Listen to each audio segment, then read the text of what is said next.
मृत्यु का अर्थ है अंत। उदाहरण के लिए एक कार है जिसके पुर्जे घिस चुके हैं और वह मृत हो गई है, उसका अंत हो गया है। और उसी प्रकार मृत्यु से भौतिक शरीर का अंत हो जाता है। परंतु आत्मा जो अमर है वह मृत नहीं हो सकती। प्रत्येक रात्रि को नींद में आत्मा भौतिक शरीर की चेतना के बिना रहती है, परंतु यह मृत नहीं होती। मृत्यु केवल एक लंबी निद्रा है जिसमें आत्मा भौतिक शरीर की चेतना के बिना सूक्ष्म शरीर में रहती है। परंतु जब हम सो रहे होते हैं, हम मरे नहीं होते और ना ही हम पूर्ण रूप से अचेत होते हैं, क्योंकि जब हम जागते हैं हमें याद रहता है कि हमें अच्छी नींद आई या नहीं।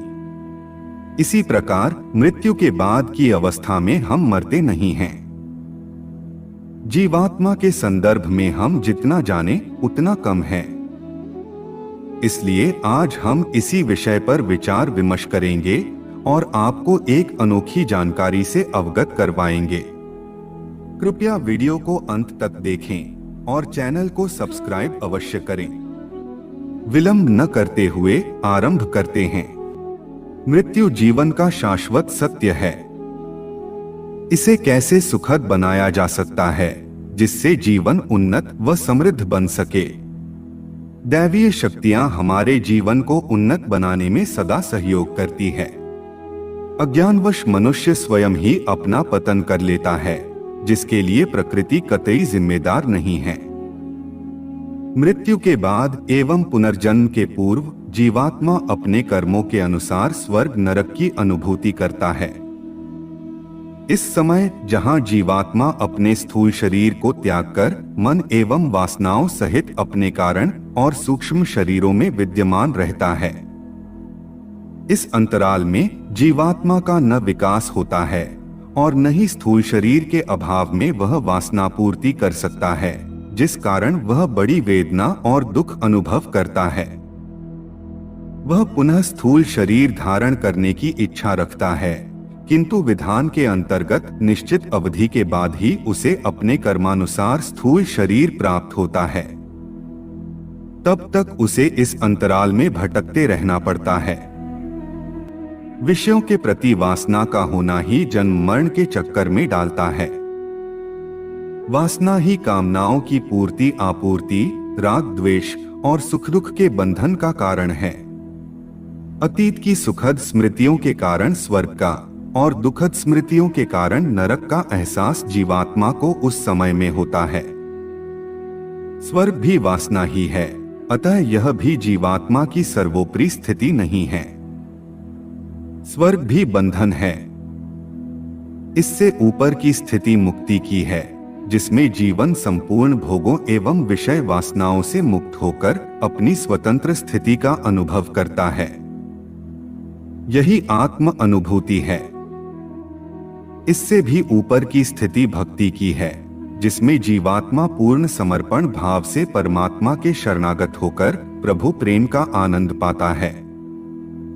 प्रभु प्रेम के अनंत नित नव रस का आस्वादन कर जीवात्मा कृतकृत्य हो जाती है।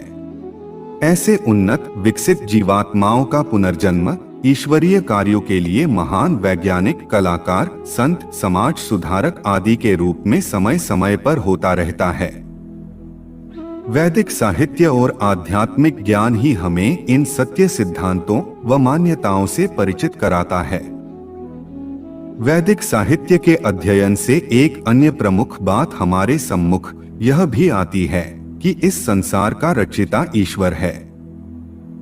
ईश्वर सर्वव्यापक और सर्व अंतर्यामी है।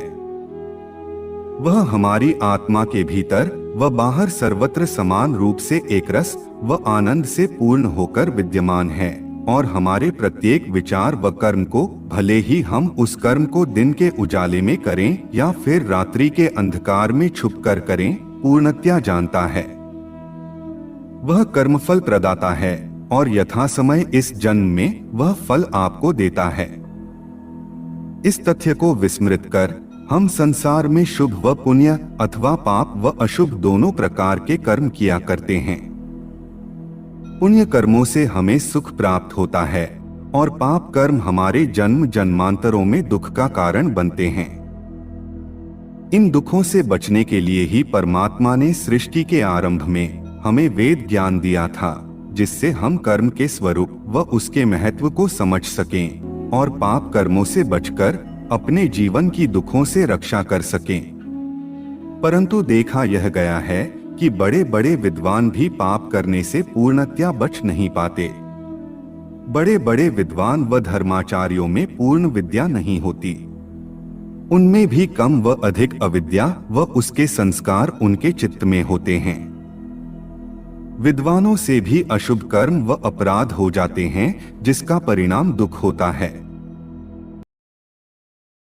उनके लिए इस बदलती दुनिया में कुछ भी स्थायी मूल्य नहीं है, यहाँ कुछ भी वास्तव में सार्थक नहीं है। उनके लिए जीवन में कुछ भी ज्यादा मायने नहीं रखता है। वे बाहर निकलने और आजाद होने की चाहत रखते हैं। इस तरह मुक्ति मोक्ष की तलाश उनके लिए सबसे सार्थक गतिविधि बन जाती है। उनके लिए इससे अधिक मूल्यवान कुछ भी नहीं है, क्योंकि वे देखते हैं कि स्वतंत्रता ही एकमात्र तरीका है जिससे वे अंतहीन और अपरिवर्तनीय खुशी प्राप्त कर सकते हैं। तो फिर यह कहना संभव है कि जीवित प्राणियों का केवल एक ही लक्ष्य होता है, और वह एक लक्ष्य है खुश रहना।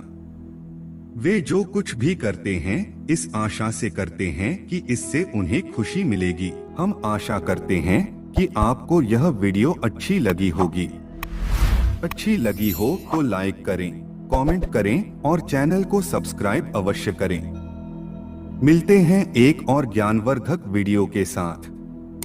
तब तक के लिए जय जय श्री राम।